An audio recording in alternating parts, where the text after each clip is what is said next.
Friends, ఇప్పుడే అందిన వార్త. వైసీపీ టాప్ ఎమ్మెల్యే అరెస్ట్, తీవ్ర భయంలో జగన్. ఈ విషయాలన్నీ తెలుసుకునే ముందు వీడియోను పూర్తిగా చూడండి, అప్పుడే మీకు పూర్తిగా అర్థమవుతుంది.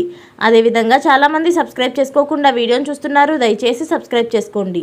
సబ్స్క్రైబ్ చేసుకోవడం వల్ల నేను చేసే ప్రతి వీడియో అప్డేట్ మీకు ముందుగానే నోటిఫికేషన్ రూపంలో వస్తుంది. అదేవిధంగా లైక్ చేయడం మర్చిపోతున్నారు, దయచేసి లైక్ చేయండి. లైక్ చేయడం వల్ల ఇటువంటి ఇంపార్టెంట్ ఇన్ఫర్మేషన్ చాలామందికి రీచ్ చేసిన వాళ్ళు అవుతాం. ఇక లేట్ చేయకుండా వీడియోలోకి వెళ్ళిపోదాం. వైసీపీ మాచర్ల మాజీ ఎమ్మెల్యే పిన్నెల్లి రామకృష్ణారెడ్డికి ఏపీ హైకోర్టు బిగ్ షాక్ ఇచ్చింది. అరెస్ట్ నుంచి రక్షణ కోరుతూ వేసిన బెయిల్ పిటిషన్లు కొట్టేసింది.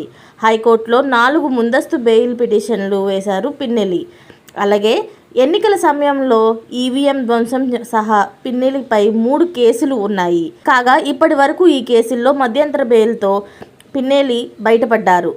ఇటీవల మొత్తం 4 కేసుల్లో మధ్యంతర బెయిల్ను పొడిగించాలని పిన్నెల్లి పిటిషన్ దాఖలు చేయగా చివరాఖరికి ధర్మాసనం తీర్పును రిజర్వ్ చేసింది. ఈరోజు తుది తీర్పు వెల్లడించనుంది. ఆ 4 పిటిషన్లు కొట్టేసింది. కాగా పిన్నెల్లిని అరెస్ట్ చేసేందుకు పోలీసులు సిద్ధమైనట్లు తెలుస్తుంది. ఈరోజు లేదా రేపు పిన్నెల్లిని పోలీసులు అదుపులోకి తీసుకుంటున్నట్లు సమాచారం.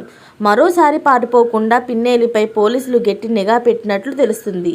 ఇటీవల జరిగిన అసెంబ్లీ ఎన్నికల్లో పిన్నెల్లి రామకృష్ణారెడ్డికి ఓటమి చెందిన విషయం తెలిసిందే. ఇలాంటి లేటెస్ట్ అప్డేట్స్ అన్నీ మీరు ముందుగానే పొందాలి అనుకుంటే ఛానల్ని సబ్స్క్రైబ్ చేసుకోండి. అలాగే పక్కనే ఉన్న గంట సింబల్ని క్లిక్ చేయడం మర్చిపోకండి. Thanks for watching friends.